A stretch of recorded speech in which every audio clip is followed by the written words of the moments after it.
72살 윤선자 씨가 평생 처음으로 잠을 설친 날은 뉴스 때문이 아니었습니다. 아들의 한마디 때문이었습니다. 엄마, 집 제 이름으로 해두면 세금 많이 아낀대요.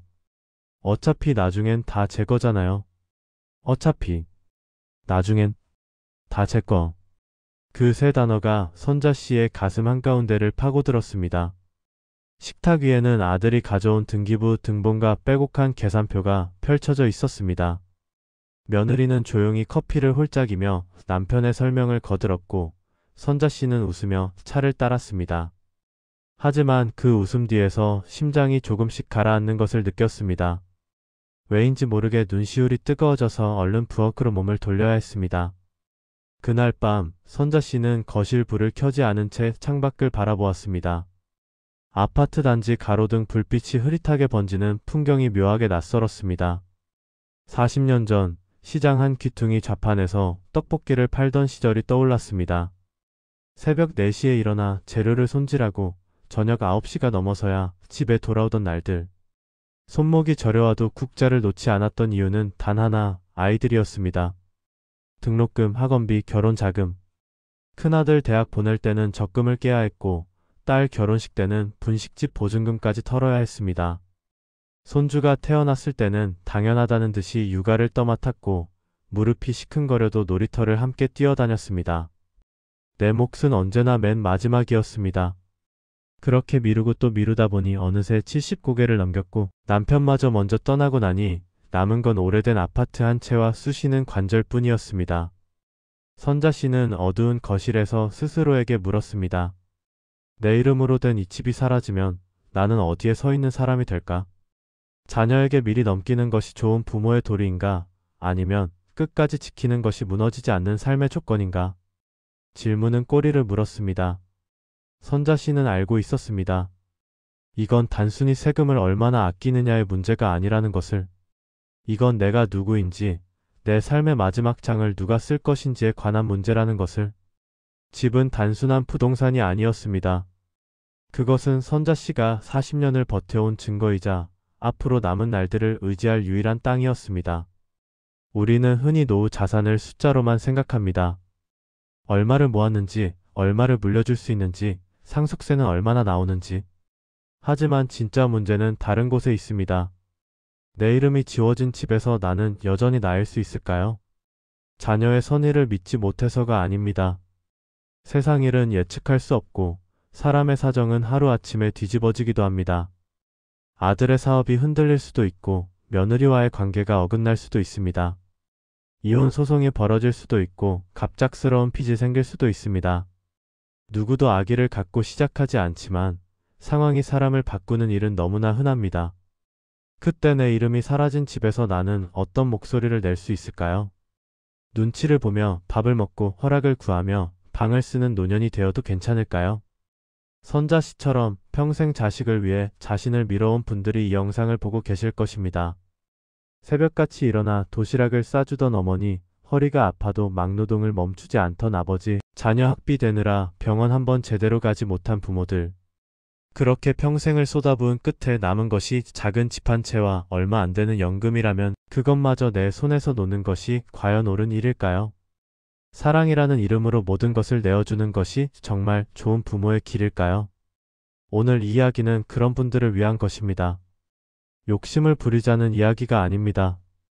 다만 한 번쯤은 이렇게 물어보셔도 된다는 이야기입니다. 나는 왜 항상 마지막이었을까? 이제는 나를 지켜도 되지 않을까? 그 질문의 답을 함께 찾아가 보겠습니다. 선자 씨의 이야기가 끝날 때쯤 여러분도 스스로에게 한 가지 약속을 하게 되실지 모릅니다. 미안해하며 다 내어주던 삶에서 이제는 당당하게 나를 지키는 삶으로. 그 전환이 어떻게 가능한지 지금부터 천천히 따라와 주십시오. 선자 씨의 선택이 어디로 향하게 될지 그 여정을 함께 걸어보시겠습니다. 오늘 여러분과 함께할 이 내용이 마음에 드신다면 구독과 좋아요 부탁드립니다. 선자 씨의 삶은 늘 다른 사람을 위한 것이었습니다. 25살에 결혼하고 27에 첫 아이를 낳았을 때부터 그녀의 하루는 자신의 것이 아니었습니다. 남편은 작은 공장에서 일했지만 월급은 빠듯했고 선자 씨는 아이를 업은 채 시장에 나가 장사를 시작했습니다.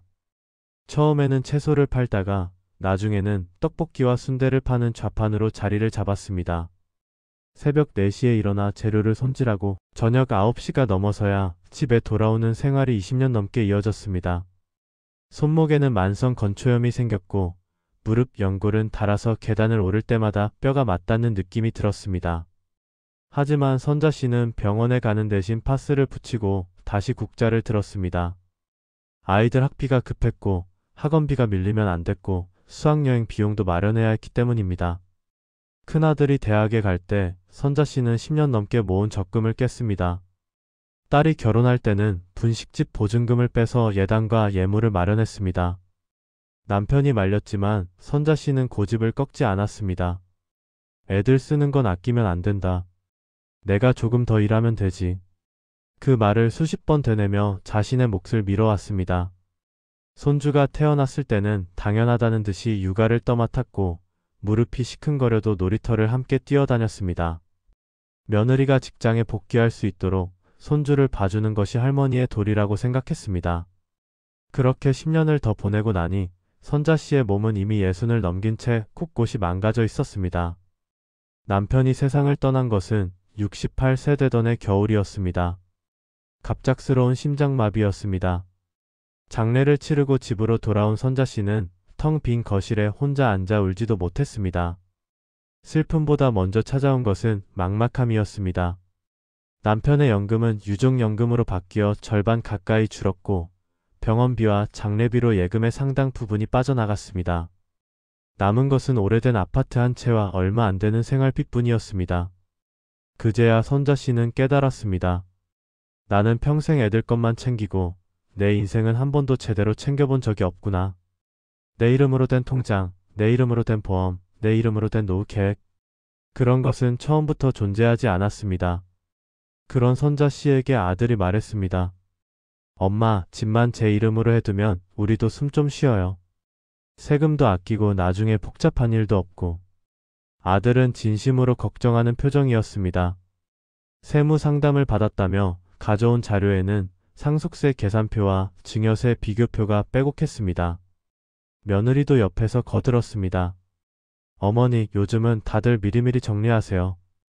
나중에 갑자기 일이 생기면 서로 힘들어지잖아요. 그 말이 틀린 것은 아니었습니다. 하지만 선자 씨의 마음 한구석에서는 무언가가 저항했습니다. 내가 숨쉬고 있는 이 집을 아직 살아있는 내가 왜 지금 넘겨야 하는 걸까? 그 질문을 입 밖으로 꺼내지 못한 채 선자 씨는 그저 웃으며 고개를 끄덕였습니다. 아들 부부가 돌아간 뒤 선자 씨는 식탁 위에 놓인 서류들을 한참 들여다보았습니다. 등기부 등본에 적힌 자신의 이름이 눈에 들어왔습니다. 윤선자. 그 이름 석자가 지워지면 이 집에서 나는 누구인가? 손님인가, 식객인가, 아니면 그저 짐인가? 생각이 거기까지 미치자 가슴이 답답해졌습니다. 평생 자식을 위해 살았는데 왜 이런 생각이 드는 걸까? 나는 욕심 많은 사람인 걸까? 선자 씨는 스스로를 책망했지만 마음 한편의 불안은 쉽게 가시지 않았습니다. 그리고 바로 그 불안이 며칠 뒤 선자 씨를 전혀 예상치 못한 장소로 이끌게 됩니다. 며칠 뒤 선자 씨는 주민센터에 등본을 떼러 갔다가 게시판 앞에서 멈춰 섰습니다. 노년 재무 교육이라는 제목의 안내문이 눈에 들어왔기 때문입니다. 무료 강의 선착순 30명, 다음 주 화요일 오후 2시. 평소 같으면 그냥 지나쳤을 것입니다. 나이 70이 넘어서 무슨 공부냐고 생각했을 것입니다. 하지만 며칠째 머릿속을 떠나지 않는 아들의 말, 식탁 위에 놓였던 서류들, 그리고 등기부 등본에 적힌 자신의 이름. 그 모든 것이 선자 씨의 발걸음을 강의실로 향하게 만들었습니다. 혹시 내가 모르는 무언가가 있을지도 모른다는 생각이 들었습니다. 강의실은 생각보다 많은 사람들로 채워져 있었습니다. 선자 씨처럼 흰머리가 성성한 어르신들이 대부분이었고 표정들은 하나같이 진지했습니다. 옆자리에 앉은 할머니는 수첩과 볼펜까지 준비해왔고 앞줄에는 포청기를 낀 할아버지가 허리를 꼿꼿이 세우고 앉아 있었습니다. 강사는 50대 중반쯤 되어 보이는 여성이었는데 첫 마디부터 선자 씨의 귀를 사로잡았습니다. 오늘 이 자리에 오신 분들께 먼저 여쭤보겠습니다. 노후 자산 문제에서 가장 중요한 것이 무엇이라고 생각하십니까? 누군가가 손을 들어 대답했습니다. 세금 절약이요. 다른 사람이 덧붙였습니다. 자식들에게 잘 물려주는 거 아닐까요? 강사는 고개를 끄덕이다가 천천히 말했습니다. 모두 중요한 이야기입니다. 하지만 제가 오늘 드리고 싶은 말씀은 조금 다릅니다. 강사는 화면에 한 문장을 띄웠습니다. 노후 자산의 핵심은 돈이 아니라 통제권입니다. 선자 씨는 그 문장을 2번, 3번 읽었습니다. 통제권. 그 단어가 가슴 어딘가를 건드렸습니다. 강사가 설명을 이어갔습니다. 많은 분들이 자녀에게 미리 집을 넘기면 세금을 아끼고 가족 간의 분쟁도 예방할 수 있다고 생각하십니다. 물론 그런 경우도 있습니다. 하지만 저는 20년 넘게 상담을 하면서 다른 현실도 수없이 보아왔습니다. 강사는 몇 가지 사례를 들려주었습니다. 집을 아들에게 넘겼다가 며느리와의 갈등으로 눈칫밥을 먹게 된 어르신, 딸 부부가 이혼하면서 집이 재산 분할 대상이 되어버린 경우, 아들의 사업 실패로 집에 압류가 들어와 정작 부모가 쫓겨나게 된 이야기. 모두 처음에는 좋은 의도로 시작된 일들이었습니다. 선자 씨의 손이 떨렸습니다. 그 이야기들이 남의 일 같지 않았기 때문입니다. 내 아들이 그럴 리 없다고 생각하면서도 동시에 세상 일은 아무도 모른다는 것을 선자 씨는 70년을 살면서 배워왔습니다. 강사가 말을 이었습니다. 자녀를 믿지 못해서 집을 안 넘기는 것이 아닙니다. 세상 일은 누구도 예측할 수 없고 사람의 사정은 하루아침에 달라지기도 합니다. 내 이름이 지워진 집에서 나는 더 이상 결정권자가 아닙니다. 어디서 살지, 얼마나 오래 살지, 누구와 함께 살지, 병원비는 어떻게 낼지. 그 모든 선택이 내 손을 떠나게 됩니다. 선자 씨는 그 말을 듣고 속으로 중얼거렸습니다. 그래, 나는 그게 두려웠던 거야. 내 삶의 마지막까지 내가 결정하고 싶었던 거야. 그것이 욕심인 줄 알았는데 어쩌면 가장 기본적인 권리인지도 모르겠다는 생각이 들었습니다. 강의가 끝난 뒤 선자 씨는 한참을 자리에 앉아 있었습니다. 다른 어르신들이 하나둘 자리를 뜨는 사이에도 선자 씨는 움직이지 못했습니다. 강사가 마지막에 했던 말이 머릿속을 맴돌았습니다. 노년의 가장 깊은 후회는 자식이 고마워하지 않는 데서 오는 것이 아닙니다. 마지막까지 나를 지키지 못한 나 자신에게서 옵니다. 그 말이 선자 씨의 지난 삶 전체를 다른 각도에서 비추는 것 같았습니다. 평생 자식을 위해 살았던 것이 잘못은 아니었습니다. 하지만 이제만큼은 나를 위한 선택을 해도 되지 않을까? 그 질문이 처음으로 부끄럽지 않게 느껴졌습니다. 집으로 돌아가는 버스 안에서 선자 씨는 창밖을 바라보며 생각했습니다. 이제 무엇을 해야 할지 조금씩 보이기 시작한다고. 그리고 그 깨달음은 곧 선자 씨를 중요한 결심 앞으로 이끌게 됩니다. 강의에서 돌아온 날 밤, 선자 씨는 오랜만에 일찍 잠자리에 들었지만 쉽게 잠이 오지 않았습니다. 천장을 바라보며 강사의 말을 되새겼습니다. 노후 자산의 핵심은 돈이 아니라 통제권이다. 그 말이 머릿속에서 맴돌았습니다. 선자 씨는 이불을 걷어차고 거실로 나왔습니다. 어둠 속에서 식탁에 앉아 며칠 전 아들이 놓고 간 서류들을 다시 펼쳐보았습니다. 세금 계산표, 증여 절차 안내, 등기부 등본. 하나하나 읽어 내려가다가 문득 한 가지 생각이 떠올랐습니다. 이 서류들은 모두 아들이 준비한 것이다. 나는 이 계산이 맞는지, 다른 방법은 없는지 단 한 번도 직접 확인해 본 적이 없다. 그 생각이 드는 순간 선자 씨는 스스로가 부끄러워졌습니다. 평생 아이들 일이라면 무조건 따라왔던 습관이 여기서도 작동하고 있었던 것입니다.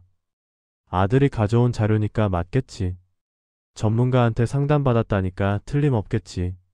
하지만 강의에서 들은 이야기들이 떠올랐습니다. 좋은 의도로 시작했지만 결과가 나빴던 사례들. 예상치 못한 상황에서 부모가 보호받지 못했던 이야기들. 선자 씨는 결심했습니다. 최소한 한 군데 내가 직접 가서 물어봐야겠다고. 다음 날 선자 씨는 구청 무료 법률 상담소를 찾아갔습니다. 번호표를 뽑고 1시간 넘게 기다린 끝에 상담사를 만났습니다. 선자 씨는 아들이 가져온 서류를 내밀며 상황을 설명했습니다. 상담사는 서류를 찬찬히 살펴보더니 몇 가지 질문을 했습니다. 현재 다른 수입이 있으신가요? 건강보험료는 어떻게 내고 계신가요? 혹시 병원에 정기적으로 다니시는 곳이 있으신가요? 선자 씨는 하나하나 대답했습니다. 유족연금이 있고, 건강보험료는 지역가입자로 내고 있고, 무릎 때문에 한 달에 한 번 정형외과에 간다고. 상담사가 말했습니다. 어르신, 이 계산 자체가 틀린 건 아닙니다. 하지만 몇 가지 고려하지 않은 부분이 있어요. 상담사는 설명을 이어갔습니다. 집을 자녀 명의로 옮기면 어르신은 세대주에서 세대원으로 바뀌게 되고 건강보험료 체계가 달라질 수 있다고. 또한 앞으로 요양병원이나 장기요양 서비스를 이용하게 될 경우 재산이 없으면 본인 부담금을 낼 여력이 줄어든다고. 무엇보다 집을 넘긴 뒤에 만약 어르신과 자녀 사이에 문제가 생기면 어르신이 거주할 권리를 법적으로 보장받기 어려울 수 있다고. 선자 씨는 그 말을 듣고 가슴이 덜컥 내려앉았습니다. 아들이 가져온 서류에는 그런 이야기가 하나도 없었습니다. 상담소를 나오는 길, 선자 씨는 마음속으로 짧게 정리했습니다. 내 노후의 집은 선물이 아니다. 내가 버텨온 세월을 지켜주는 방패다. 그 문장이 가슴에 또렷이 새겨졌습니다. 이제 선자 씨 앞에는 두 갈래 길이 분명하게 서 있었습니다. 하나는 당장 미안함을 덜기 위해 집을 아들에게 증여하고 남은 삶의 안전을 손에서 놓아버리는 길. 다른 하나는 잠시 미안함을 견디더라도 집을 지키며 앞으로의 병원비와 생활비와 자존을 스스로 책임지는 길. 아들의 서운함, 며느리의 눈치, 가족 모임에서의 어색함. 그런 것들이 두렵지 않다면 거짓말일 것입니다. 하지만 선자 씨는 더 두려운 것이 무엇인지 이제 알게 되었습니다. 내 이름이 지워진 집에서 내 삶의 마지막 장을 남의 손에 맡기는 것. 그것이야말로 진짜 후회로 남을 일이라는 것을. 여러분은 지금 어느 쪽에 더 가까운 자리에 서 계신가요? 혹시 나도 모르게 아이들이 가져온 이야기만 듣고 결정하려 하고 계시지는 않으신가요? 중요한 결정일수록 한 번 더 확인하고 하루 더 생각하고 나를 위한 질문을 던져 보셔야 합니다.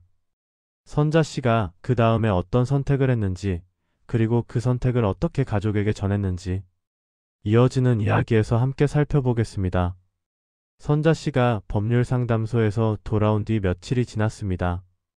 아들에게서 연락이 왔습니다. 엄마, 서류 정리 언제예요? 세무사 선생님이 이번 달 안에 하면 좋다고 하셨거든요. 선자 씨는 전화기를 잡은 손이 떨리는 것을 느꼈습니다. 며칠 전이었다면 그래, 알았어 하고 대답했을 것입니다. 하지만 지금은 달랐습니다. 선자 씨는 천천히 말했습니다. 엄마가 좀 더 생각해 볼게. 큰 결정이니까 서두르지 말자. 전화 너머로 아들의 침묵이 느껴졌습니다. 잠시 후 아들이 말했습니다. 엄마, 뭐 걱정되는 거 있어요? 저희가 잘못한 거 있으면 말씀하세요. 선자 씨는 대답했습니다. 아니야, 너희가 잘못한 거 없어. 그냥 엄마가 스스로 정리할 시간이 좀 필요해서 그래. 전화를 끊고 나서 선자 씨는 한숨을 내쉬었습니다. 아들의 목소리에서 서운함이 묻어났다는 것을 알고 있었습니다. 하지만 돌이킬 수 없는 결정을 서두르는 것보다 잠시 서운하게 하는 것이 낫다고 생각했습니다. 강의에서 들은 이야기, 상담사에게서 들은 조언, 그리고 밤마다 스스로에게 던졌던 질문들. 그 모든 것이 선자 씨에게 하나의 원칙을 만들어 주었습니다. 중요한 결정은 그 자리에서 하지 않는다. 선자 씨는 노트 한 권을 꺼내 정리를 시작했습니다. 먼저 자신의 이름으로 남아있는 것들을 적었습니다. 아파트 한 채, 유족연금, 적금, 조금, 국민연금 예정액. 그 다음에는 앞으로 필요한 돈을 계산했습니다. 무릎 수술을 하게 되면 얼마가 들지, 요양병원에 가게 되면 한 달에 얼마가 필요한지, 혼자 살면서 생활비는 얼마나 드는지. 계산을 하다 보니 생각보다 많은 돈이 필요하다는 것을 알게 되었습니다. 집을 넘기고 나면 그 돈을 어디서 마련할 수 있을까? 아들에게 손을 벌려야 할까? 그 순간 상담사의 말이 다시 떠올랐습니다. 재산이 없으면 본인 부담금을 낼 여력이 줄어듭니다. 선자 씨는 5가지 원칙을 노트에 적었습니다. 첫째, 내 이름으로 남아있는 자산을 먼저 파악한다. 무엇을 지켜야 하는지 알아야 지킬 수 있습니다. 둘째, 자녀가 가져온 정보만 믿지 않고 반드시 다른 곳에서 확인한다. 주민센터, 법률상담소, 은행 어디든 좋습니다. 같은 이야기인지 확인하는 것만으로도 많은 것을 알 수 있습니다. 셋째, 큰 결정을 요구받으면 그 자리에서 답하지 않는다. 최소 한 달은 생각하겠다고 미리 원칙을 세워둡니다. 넷째, 내 치료비와 생활비를 먼저 확보한다. 그 비용을 확보하지 못하면 어떠한 증여도 하지 않겠다는 기준을 세웁니다. 다섯째, 자녀와 손해 범위를 합의한다. 여기까지는 도와줄 수 있지만 집과 노후 자산은 지키겠다는 것을 솔직하게 말하고 서로의 책임 범위를 분명히 합니다. 이 5가지를 적고 나서 선자 씨는 노트를 한참 들여다보았습니다. 글씨가 삐뚤빼뚤했지만 마음은 또렷해졌습니다. 이것은 아들을 믿지 않아서가 아니다. 나를 지키기 위해서다. 그 생각이 드니 처음으로 마음이 편해졌습니다. 물론 이 원칙들을 실제로 지키는 것은 쉽지 않을 것입니다. 아들의 서운한 표정, 며느리의 차가운 눈빛, 명절 때 어색한 분위기. 그런 것들이 닥쳐올 때 흔들리지 않을 수 있을까? 선자 씨는 스스로에게 물었습니다. 하지만 답은 이미 정해져 있었습니다. 흔들리더라도 무너지지는 않겠다. 내 삶의 마지막 장만큼은 내가 쓰겠다. 그날 밤 선자 씨는 오랜만에 푹 잠을 잤습니다. 꿈에서 남편이 나왔습니다. 남편은 아무 말도 하지 않고 그저 웃고 있었습니다. 아침에 일어난 선자 씨는 그 꿈이 묘하게 든든하게 느껴졌습니다. 선자 씨가 5가지 원칙을 정리한 이후 비슷한 상황을 겪은 사람들의 이야기가 자꾸 귀에 들어오기 시작했습니다. 마치 눈이 열리니 전에는 보이지 않던 것들이 보이는 것 같았습니다. 주민센터 강의에서 옆자리에 앉았던 김수님 씨는 74세 할머니였는데 강의가 끝난 뒤 선자 씨에게 차 한잔 하자고 했습니다. 두 사람은 근처 분식집에 앉아 수제비를 시켜놓고 이야기를 나눴습니다. 수님 씨가 먼저 입을 열었습니다. 나도 3년 전에 집을 아들한테 넘겼어요. 선자 씨는 물었습니다. 그래서 어떻게 되셨어요? 수님 씨의 표정이 어두워졌습니다. 처음에는 괜찮았어요. 아들도 고맙다고 하고 며느리도 잘해줬어요. 명절 때마다 용돈도 챙겨주고 손주들이랑 외식도 자주 했어요. 그런데 2년쯤 지나니까 아들 사업이 안 좋아졌어요. 투자한 가게가 망했거든요. 빚이 생기니까 집에 담보가 잡히고 은행에서 연락이 오고 아들은 당장 어떻게 할 수가 없다고 하더라고요. 선자 씨는 조용히 듣고 있었습니다. 수님 씨가 말을 이었습니다. 지금은 그 집에서 살고 있긴 한데 내 집 같지가 않아요. 식탁에 앉아 있어도 여기가 내 집이 맞나 하는 생각이 들어요. 아들한테 뭐라고 하기도 그렇고 며느리 눈치도 보이고 밤에 화장실 갈 때도 발소리 죽여가면서 가요. 선자 씨는 수님 씨의 손을 잡았습니다. 두 사람은 한참을 말없이 앉아 있었습니다. 수님 씨가 나직이 말했습니다. 내가 그때 조금만 더 생각했으면, 한 달만 더 기다렸으면, 누군가 이런 이야기를 해줬으면, 그런 생각이 매일 들어요. 늦었지만 지금이라도 방법이 있을까 알아보고 있어요. 선자 씨는 고개를 끄덕였습니다. 그 말이 남의 일 같지 않았기 때문입니다. 수님 씨의 이야기는 선자 씨에게 경고처럼 느껴졌습니다. 반대로 다른 사례도 있었습니다. 같은 아파트 단지에 사는 박정숙 씨는 71세인데 몇 년 전 비슷한 상황에서 다른 선택을 했습니다. 아들이 집을 넘기라고 했을 때 정숙 씨는 단호하게 거절했습니다. 처음에 아들은 서운해했고 며느리는 한동안 연락도 뜸했습니다.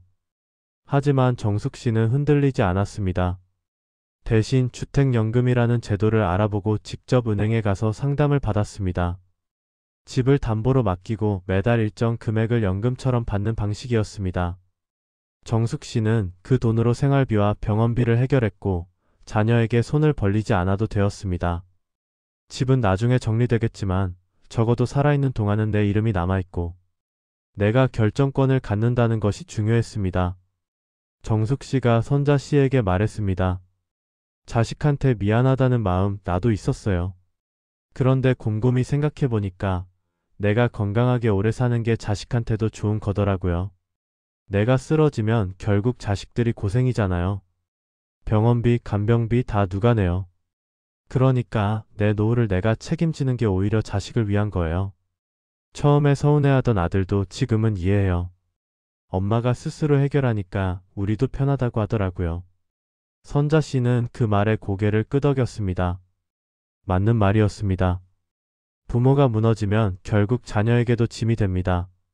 어느 연구에서도 비슷한 결과가 나왔다고 합니다. 노년기에 경제적 통제력을 유지하는 사람들이 불안과 우울 수준이 낮고 자존감이 높다는 것이었습니다. 반대로 자산을 일찍 넘기고 자녀에게 의존하게 된 경우 관계가 좋더라도 심리적 위축을 경험하는 비율이 높았습니다. 결국 원칙은 종이에 적는 것이 아니라 내 삶의 장면 속에서 지켜질 때 비로소 힘을 갖습니다. 선자 씨는 수님 씨와 정숙 씨의 이야기를 떠올리며 생각했습니다. 나는 어느 쪽이 되고 싶은가? 답은 분명했습니다. 이제 남은 것은 그 결심을 가족에게 어떻게 전하느냐였습니다. 결심을 하고 나서도 선자 씨는 며칠을 더 망설였습니다. 아들에게 전화를 걸려다가 끊고 문자를 쓰려다가 지우고 어떻게 말해야 상처를 주지 않을까? 어떤 표현을 써야 오해가 없을까?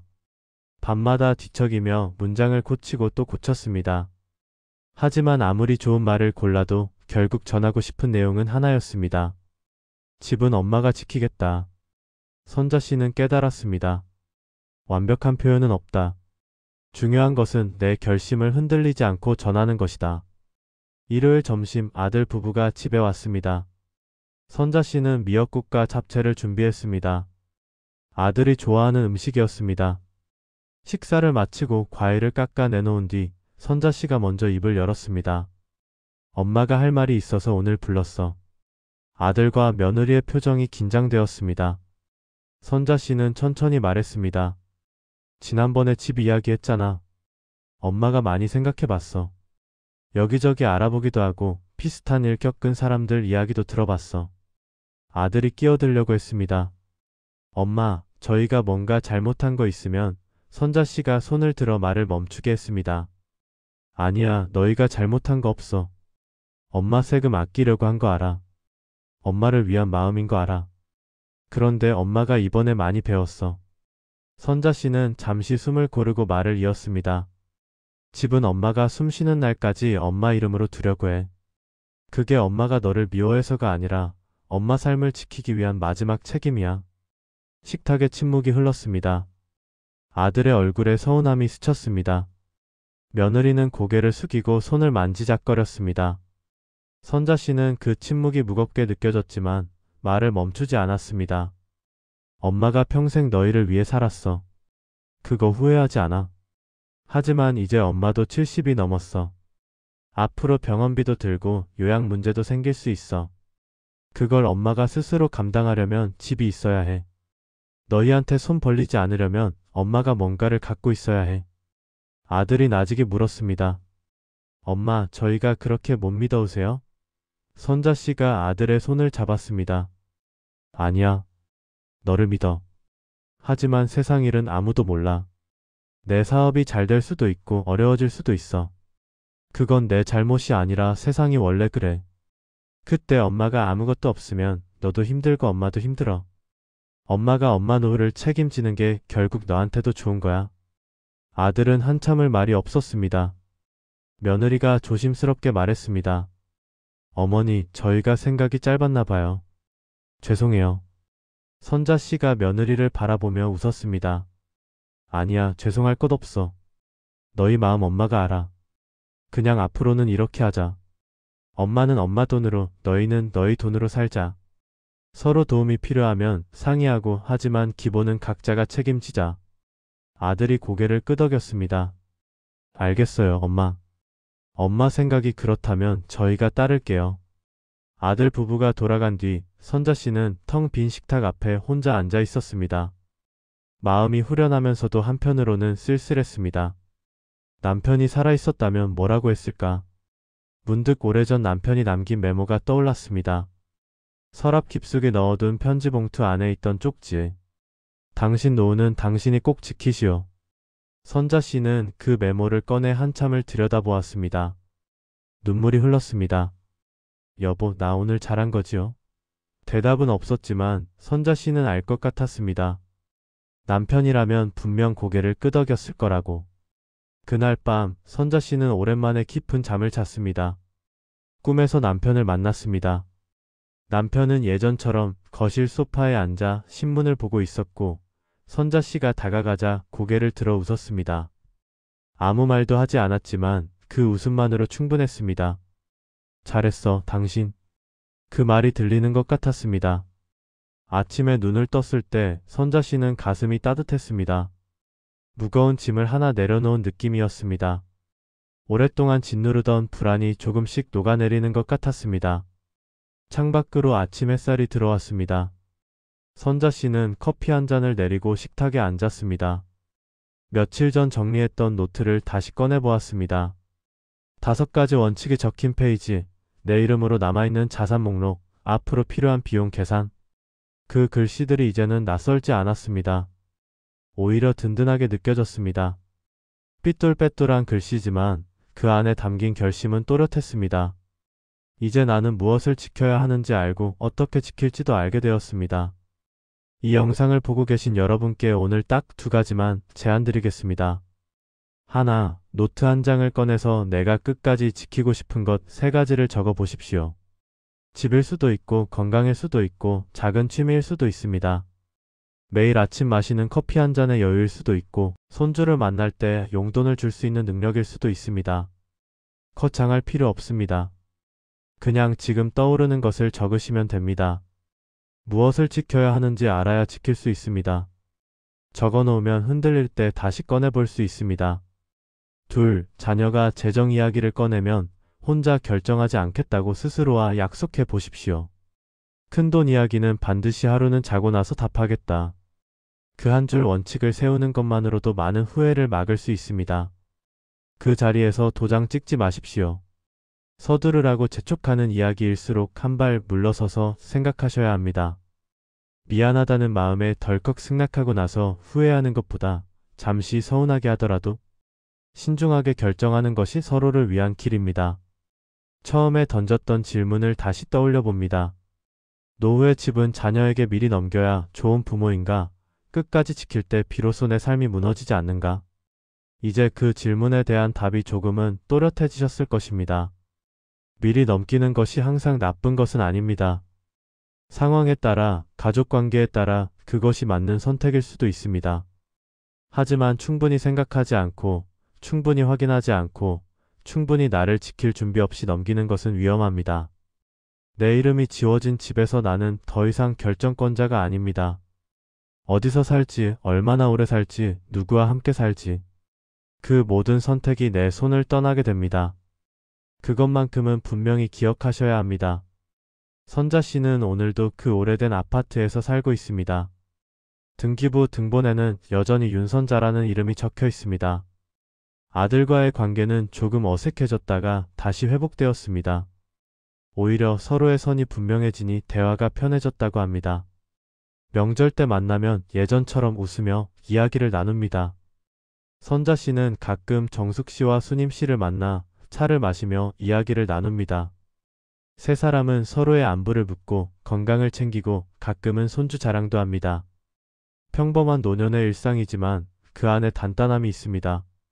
당신은 욕심 많은 부모가 아닙니다.